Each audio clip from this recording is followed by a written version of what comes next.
The alarm screamed at 6:17 a.m. on a Tuesday in late October, but Sarah was already awake.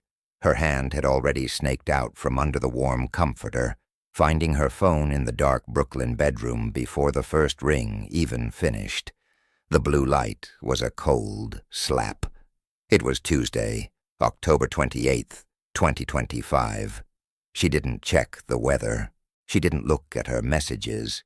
Her thumb, moving on autopilot, went straight to LinkedIn. It was like a morning prayer, but one that filled her with dread.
What if the voice in my head giving me all this anxiety isn't even mine? The thought was terrifying, and also a tiny bit thrilling, because if the anxious, striving, never-enough voice wasn't hers, then whose was it? And more importantly, where was she? The rest of the day was a blur of motions. She sent the deck. She answered the slacks. She nodded in meetings. But the question echoed. It followed her onto the subway ride home, as she scrolled absently through TikTok videos, each one feeling more hollow than the last. It sat with her as she ordered dinner from an app, eating alone on her couch while a Netflix show played, unwatched, in the background. That night, in the dark of her bedroom, the phone charging on the nightstand, the question was the loudest thing in the room. The blue glow was gone, replaced by the faint red dot of a smoke detector and the orange haze of the city bleeding through the blinds. She stared at the ceiling. She thought about all the advice she'd consumed, the podcasts about morning routines, the articles about leaning in, the meditation apps that promised peace in 10 minutes a day. She'd tried so hard to fix herself, to be more productive, more positive, more resilient. But lying there, with the weight of the silent apartment around her, a new possibility, fragile as a cobweb, drifted into her mind. What if she wasn't broken? What if the problem wasn't that she needed to be fixed, but that she needed to be found? The dark night. The mystics talked about. It wasn't a punishment. It wasn't a sign of failure. That tightness in her chest, that feeling of being utterly lost in her own life. What if that was actually a signal, a sign that somewhere, deep beneath the layers of performance, of expectations, of borrowed ideas about success, the real Sarah was still there, and she was knocking, quietly, patiently, waiting to be let back in. It was a scary thought, but for the first time in a long time, it wasn't a heavy one. It felt like the first faint breath of air in a room that had been sealed shut for years. The journey wasn't about climbing a mountain to prove herself. It was about a gentle descent, a journey back home, to herself. And the most surprising part, it could start with something as simple as a single, quiet breath in the dark before 2025 ended. Sarah sat in her favorite corner of the Brooklyn Public Library on a rainy Saturday afternoon. It was November 8th, 2025. The tall windows were streaked with rain, turning the world outside into a watery gray painting. The air inside smelled like old paper, wood polish, and the wet wool of people's coats. She had come here to escape her apartment, to think, but her laptop was still open, a dozen tabs glaring at her. She was trying to plan her next career move. A recruiter had reached out about a director-level position. It was more money, more prestige. It was the logical next step. So why did the thought of updating her resume make her feel like she needed to lie down? She clicked over to a vision board, Pinterest, she'd made years ago. It was filled with pictures of sleek, minimalist kitchens, tropical beaches at sunset, a woman in a white coat looking thoughtfully at a laptop in a bright, airy cafe. She scrolled. There were stock photos of luxury watches, inspirational quotes in fancy fonts about hustle, and a generic photo of a mountain peak. She realized, with a sudden jolt, that not a single image on that board was something she had actually taken or experienced. It was a collage of advertisements for a life she was supposed to want. She closed the laptop with a soft click. The sound echoed in the quiet library. She leaned back, listening to the gentle shush of pages turning, the muffled cough from a few rows over, the steady drum of rain on the roof. That question from the office window wouldn't leave her. Whose voice is in my head? She started tracing it back, like following a thread through a dark maze. She heard her father's voice, gentle but firm. Make sure you have a stable career, Sarah. Something that pays the bills. She saw her mom's proud smile when she got her first big job offer. That was good. That was love. But then she heard the other voices, the booming voice of a charismatic business professor from 10 years ago. The market, rewards, relentless execution. The polished, calm voice of a meditation app, telling her to achieve inner peace and outer productivity. The frantic, excited voices of 100 social media influencers preaching a gospel of morning routines, investment strategies, and that CEO glow. She had absorbed them all. She had taken little pieces of their advice, their desires, their fears, and pasted them together to build, what? A personality, a persona. The Sarah who showed up to work, to parties, even on first dates, was a carefully assembled collection of quotes, habits, and opinions she thought were acceptable. She was like a chef trying to cook a meal using only ingredients from other people's kitchens, following their recipes, and then wondering why the food never tasted like her own. Neuroscientists had a term for this now, she remembered reading. They called it egoic alt-tabbing. It was the exhausting mental cost of constantly switching between different versions of yourself. The professional Sarah had to be assertive and data-driven. The friend Sarah needed to be fun and supportive. The daughter Sarah was responsible and respectful. The online Sarah was aspirational and put together. Her brain wasn't tired from work. It was exhausted from being a full-time actor in a one-person show with a dozen different roles. No wonder she felt hollow. She was spending all her energy managing the costumes and the scripts, and the real person backstage was sitting alone in the dark. This wasn't laziness. This was something much sneakier. She had fallen into the identity trap.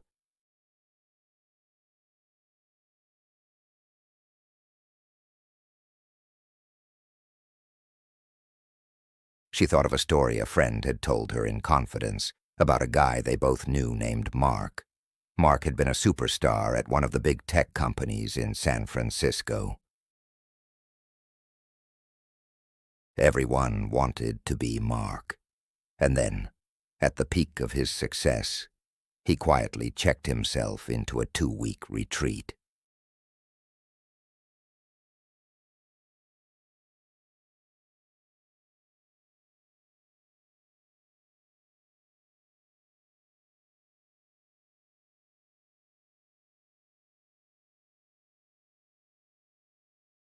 Sarah understood that now. Her own life wasn't a skyscraper, but it felt just as precarious.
She decided to try again the next night, and the next. It became the weirdest, smallest, most difficult ritual of her day. November 13th, 31 seconds. November 14th, 45 seconds. She'd last until a thought about work would pop up, and she'd feel a physical pull, a magnetic urge, to grab her phone and write it down so she wouldn't forget. The resistance wasn't intellectual. It was in her body, a jittery feeling in her legs, a tightness in her jaw. It felt like withdrawal. Scientists have a name for this now. A 2025 study from UC Berkeley found that just 90 seconds of intentional, Non-stimulated silence daily was more effective at lowering stress hormones than a standard 20-minute guided meditation. Why? Because guided meditation is still input. It's another voice filling the space. True silence forces you to meet what's already there. And for a generation raised on a fire hose of digital input, meeting that inner world feels terrifying. It's the mental equivalent of turning off all the lights in a haunted house. You're afraid of what might be standing there in the dark. For Sarah, the ghost was the fear that without all the doing and achieving, she was nobody at all. On the fourth night, November 15th, she changed her approach. She didn't sit up straight.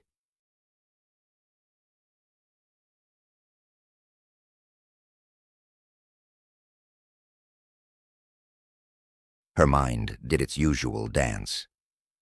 Did I pay the electric bill? What should I wear tomorrow? That guy from the meeting was annoying.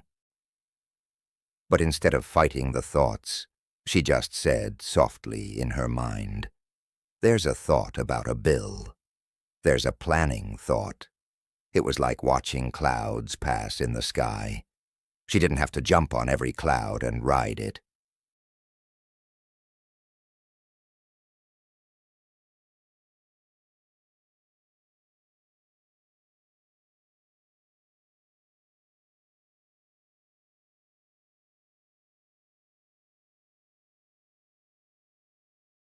Not a freedom from anything, just a pure, simple freedom of being a kid on a bike, completely in her body, completely in that moment. It wasn't borrowed from an ad or a movie.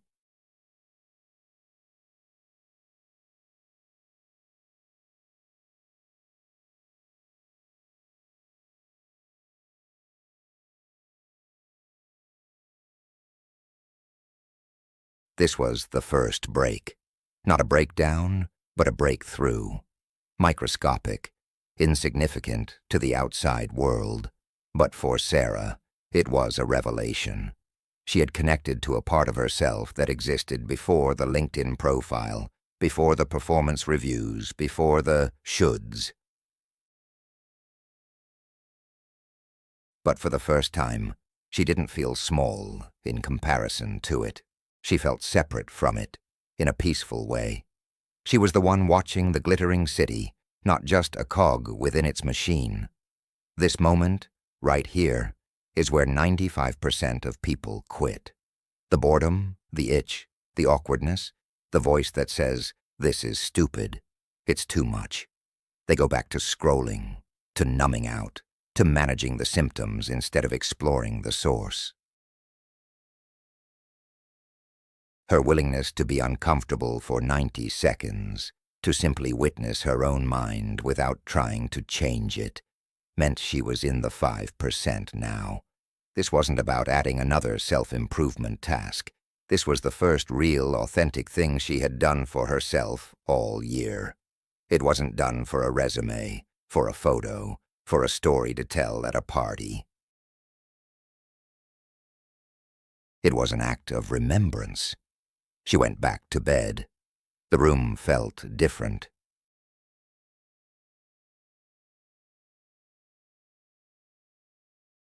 She felt a calm so deep it was almost unfamiliar. It wasn't the calm of exhaustion. It was the calm of presence. As she drifted to sleep, a new question formed, gentle and curious. It wasn't a demanding cliffhanger, but an invitation. What other forgotten pieces of you are waiting in that quiet, just beneath the first layer of daily thought? What else wants to be remembered? The journey was no longer a theory she read about in the library. It had begun. The most profound journeys, it turns out, don't start with a roar. They start with a whisper, heard only when everything else finally gets still. And Sarah, for the first time in a very long time, was finally learning how to listen. But an anchor doesn't stop the storm. It just keeps the ship from drifting away completely. The real work, she discovered, happened in the daylight, in the messy, noisy flow of her actual life. This was the daily war. And it wasn't fought with giant gestures, but with tiny, almost invisible acts of remembering who she was. She started on Monday, November 17th. She called them her 3 dark night anchors. They weren't complicated. In fact, their simplicity was the whole point. The first was the morning anchor. The old her would grab her phone and dive straight into the ocean of other people's needs and agendas. The new rule was this. Before her fingers even brushed the phone, she had to place her right hand on the center of her chest, just for the count of 3 breaths. She would feel the steady, reliable thump-thump of her own heart under her palm, through the soft fabric of her pajamas. She would say silently, not, "I am successful," or "I am grateful," but the most basic truth of all, "I am here." It felt silly at first. But on that first morning, feeling the beat of her own heart, a beat that had been there since she was in her mother's womb, a beat that required no achievement to continue, it grounded her. It was a fact. She was here. The steam from her coffee curled up in the morning light, doing its own thing, and she was here to witness it. The second anchor came midday, the midday check-in. It could be in a bathroom stall at the office, feeling the cool metal of the lock under her thumb. It could be on a short walk to grab a overpriced salad, feeling the crisp December air bite her cheeks. Wherever she was, she would pause for just 30 seconds. She would ask one simple question. Who is doing this right now? It wasn't a philosophical question. It was a system check. As she sat in a tedious budget meeting, she'd ask. The answer would come. The pleaser. The one who wants everyone to think she's smart and cooperative. Just noticing that created a tiny space. She was no longer just being the pleaser. She was watching the pleaser perform. One afternoon during a stressful negotiation, she asked the question. The answer was, the fighter, the one who wants to win. And in that space of noticing, she felt the tightness in her shoulders soften just a fraction. She could choose to listen instead of just preparing her next argument. The meeting ended better because of it. The third anchor was the original one, now expanded. The 11 p.m. nothing. She'd sit in the dark for 3 minutes. To the old thoughts, the work worries, the grocery lists, she added one gentle question. What was one thing today I did without an audience? Not for a photo, not for praise, not even to tell a friend about later. On day 3, the answer was, I stopped to watch a sparrow take a bath in a dirty puddle on the sidewalk. It was a tiny, private moment of joy. It belonged to no one but her. Of course, she failed. Constantly. On November 22nd, she woke up late, panicked, and scrolled through work emails for 10 minutes before she remembered her morning anchor. The old voice hissed, You failed. You're not disciplined enough for this. But she had read about this. The key wasn't perfect consistency. It was compassionate recalibration. The next chance wasn't tomorrow. The next chance was the very next natural pause.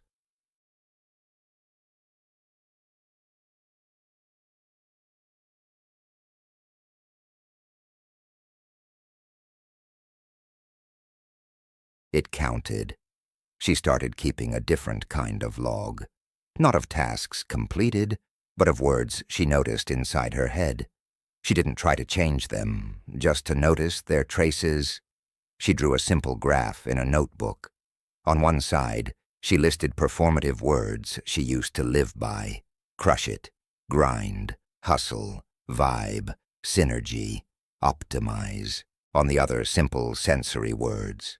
Tired, quiet, cold, warm, saw a bird, tasted the salt. Over 3 weeks, she saw the traces of the first list shrink, The second list grew. It was a map of her inner landscape, and it was slowly becoming more real, less like a corporate mission statement. She also learned about the power of a witness. Doing this alone was hard. The mind loves to dismiss its own progress. So she texted her friend Maya, who was going through her own version of a tough year. The text wasn't a long update. It was just one word, sent each night after the 11 p.m. nothing. Anchor. That's it. No reply needed. Some nights Maya would text back, anchor, 10 minutes later. Some nights, nothing. But knowing she had silently declared her small act to one other person made it feel more real. It wasn't a competition or a support group.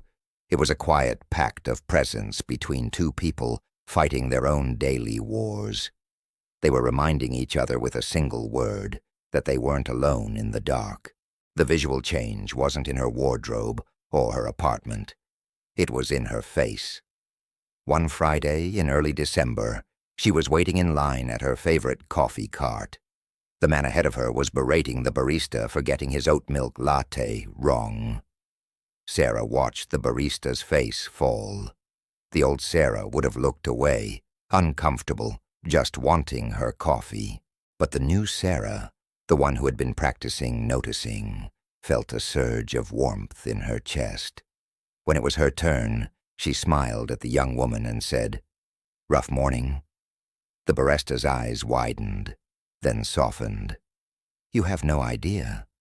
I'll just have a small black coffee," Sarah said. "Keep the change." It was a tiny act, but it came from a real place, not from wanting to look like a good person. It was an impulse from the heart, not the persona. As she walked away, she felt a different kind of warmth than the coffee provided. It was the warmth of alignment. This was the daily war.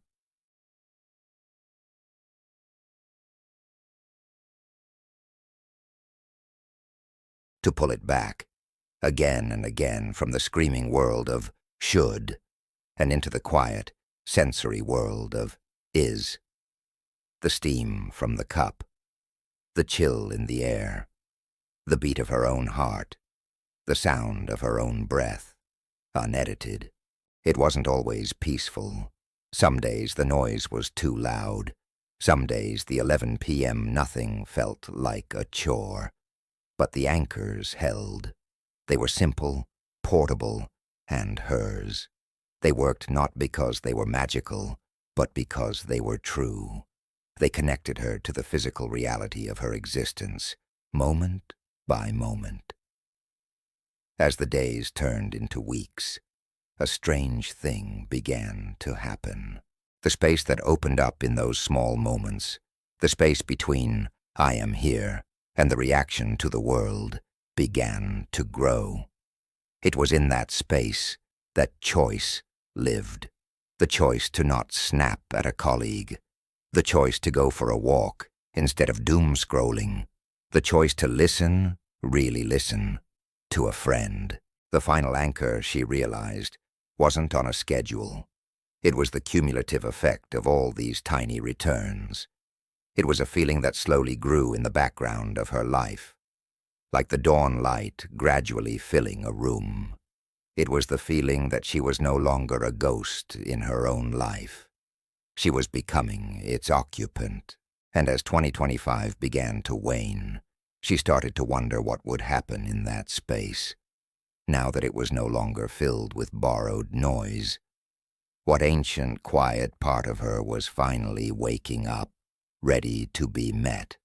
The war wasn't over, but for the first time, she felt she was on the right side of it, the side of her own soul. Sarah stood on her fire escape on the morning of December 31st, 2025. The sky was a clear, pale winter blue, the kind that makes everything look sharp and new.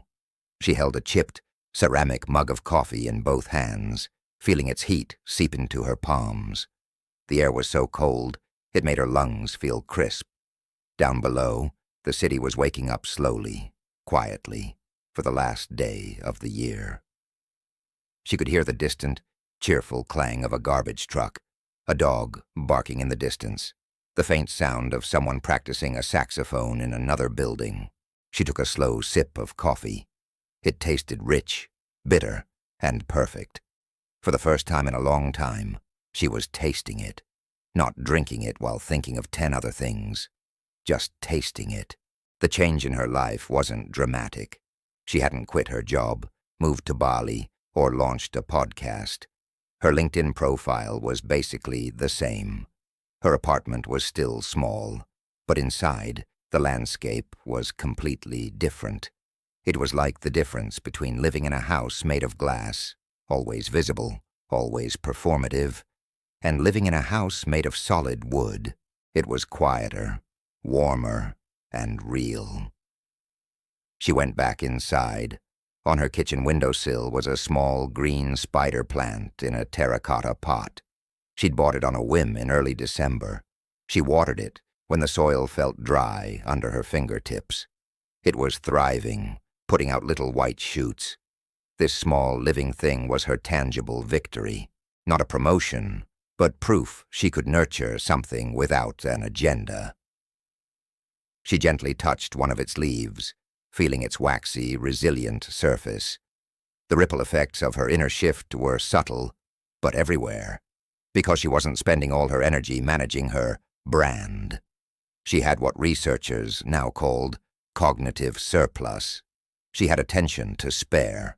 She noticed when a coworker, James, seemed quieter than usual. Instead of the old thought, "Not my problem," she felt a genuine nudge.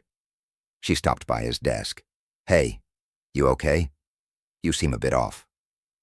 He looked up, surprised, then relieved. He was worried about his mother's health. They talked for 5 minutes. It was a human moment. It cost her nothing, but it felt like it mattered more than a dozen polished emails. She started calling her parents on Sunday evenings, not out of duty, but because she actually wanted to hear their voices. She listened to the familiar creak of her dad's chair in the background, the way her mom hummed while she cooked. These sounds, once just noise in the receiver, were now threads connecting her to her own story. The old anxieties didn't vanish, but they now had somewhere to land. When a project at work went sideways in mid-December, the old panic tried to rise. The tight chest, the frantic thoughts. But she felt the anchor. She put her hand on her chest in the bathroom stall. "I am here." The panic was a wave, but she was the shore. The wave crashed and receded. She handled the problem from a place of clarity, not fear. This was the new normal. It wasn't a state of permanent bliss. It was a state of profound alignment. Her actions were starting to come from a source inside her, not from reactions to the world outside. It felt like walking with your own internal compass, instead of chasing every flashing light on the horizon. But there was a new challenge at this level, one she hadn't expected. As the old, performative self began to fade, she felt moments of a strange loneliness. The connections that were based on "what do you do?" or "what have you achieved?" started to feel thin, like tissue paper. Letting go of the persona meant some people might not recognize you anymore. The anxiety of freedom, she discovered, is real. It's scarier, in a way, than the anxiety of constraint, because now the choices were truly hers. Building a life from truth is slower and requires more courage than building one from borrowed lies, but every brick you lay is yours. It holds. She looked at the clock. It was 10 a.m. on New Year's Eve. She had a choice. She could spend the day frantically planning her 2026 vision, filling a notebook with goals and quotas for her own life. Or she could do something different.